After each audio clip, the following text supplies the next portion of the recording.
JEE mains 2025 का ये question straight line chapter से है और एक बार वीडियो पॉज करके क्वेश्चन अच्छे से पढ़ लो, एक बार समझो, फिर देखना आगे का सॉल्यूशन। तो क्वेश्चन में हमें दे रखा है ए एक पॉइंट है 6,8, बी पॉइंट है 10 cos alpha minus 10 sine alpha और सी है minus 10 sine alpha and 10 cos alpha. मतलब ये ए बी सी तीन पॉइंट्स दे रखे हैं, तीन वर्टाइसेस ऑफ अ ट्राइंगल दे रखी है हमें। और एल है a,9, जी है h,k, एल मेंशन कर रखा है ऑर्थो सेंटर और जी मेंशन कर रखा है सेंट्रॉइड। और उसके बाद हमसे क्वेश्चन में इस एक्सप्रेशन की वैल्यू पूछी है।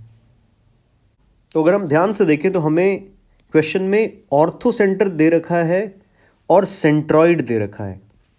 तो ऑर्थो सेंटर सेंट्रॉइड ये जो कॉम्बिनेशन है, इसको सुन के हमारे दिमाग में यूलर लाइन आ सकती है। ठीक है, तो इसी क्वेश्चन के कॉन्सेप्ट पर बेस्ड एक सिमिलर क्वेश्चन मैंने होमवर्क में भी रखा है, तो इसको समझने के बाद वो क्वेश्चन ट्राई जरूर करना तुम। तो हमारे पास में ऑर्थो सेंटर है, सेंट्रॉइड है, लेकिन क्या नहीं है अभी तक, सर्कम सेंटर नहीं है। तो यूलर लाइन हमसे कहती क्या है वैसे, कि सेंट्रॉइड जो है वो ऑर्थो सेंटर और सर्कम सेंटर को सी से शो कर देता हूं, 2:1 में डिवाइड करती है।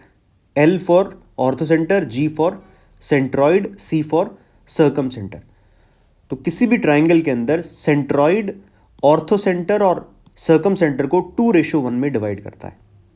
तो क्वेश्चन में ऑर्थो सेंटर को मेंशन कर रखा है, सेंट्रॉइड मेंशन्ड है, लेकिन सर्कम सेंटर के बारे में कुछ डायरेक्ट नहीं बताया है। अब एक बार क्वेश्चन के जो ट्राइंगल एबीसी के वर्टाइसेस दे रखे हैं वो वापस ध्यान से देखो। 6,8, 10 cos alpha minus 10 sine alpha और minus 10 sine alpha 10 cos alpha. अगर तुम ध्यान से इन कोऑर्डिनेट को समझो तो ये तीनों पॉइंट्स, ऑल्दो ए तो हमें गिवन ही है, बी और सी अननोन है, पर स्टिल एक चीज तुम ध्यान से देख सकते हो, बी पॉइंट की ऑरिजिन से डिस्टेंस। अब मैं ऑरिजिन ही क्यों लेके आया, क्योंकि 10 cos alpha minus 10 sine alpha दिख रहा है, तो ऑरिजिन से डिस्टेंस बी पॉइंट की कितनी है। तो अगर मैं देखूं तो ओ बी कितना है 10, ओ सी कितना है 10 और ओ ए कितना है 10। तो यहां से हमें एक बात समझ में आनी चाहिए कि ट्राइंगल एबीसी का सर्कम सेंटर ओरिजिन ही है।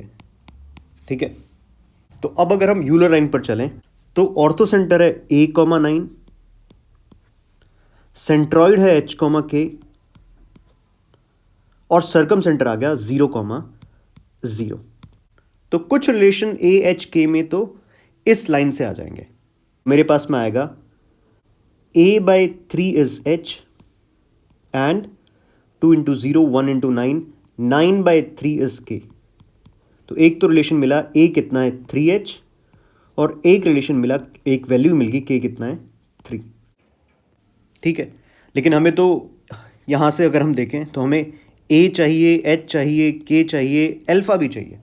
तो ये जो यूलर लाइन का हम कॉन्सेप्ट यूज कर रहे हैं उससे हमें फायदा तो हो गया, लेकिन अभी तक अल्फा के बारे में कोई इंफॉर्मेशन नहीं है। तो अल्फा फाइंड करने के लिए हम यूज करते हैं, क्योंकि हमें सेंट्रॉइड दे रखा है h,k और ट्राइंगल की तीनों वर्टेक्स हमें दे रखी है। तो अगर मैं सेंट्रॉइड निकालूं यहां से ट्राइंगल से तो मेरे पास में आ जाएगा 6 + 10 cos alpha minus 10 sine alpha divided by 3 is h, और उसी तरह से 8 - 10 sine alpha plus 10 cos alpha divided by 3 is k। और हम पता करना चाहते हैं अल्फा की वैल्यू, तो यहां से देखो, यहां पे अल्फा अननोन और k की वैल्यू हमें पता है। तो नेक्स्ट स्टेप पे मुझे दिख जाएगा 10 cos alpha minus 10 sine alpha is equal to 9 - 8 मतलब 1।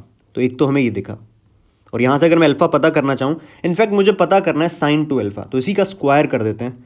तो ये दिखेगा 100 cos square alpha 100 sine square alpha add होकर 100 बनेगा, minus 200 sine alpha cos alpha मतलब minus 100 sine 2 alpha is equal to 1। यहां से साइन 2 अल्फा आ जाएगा 99/100।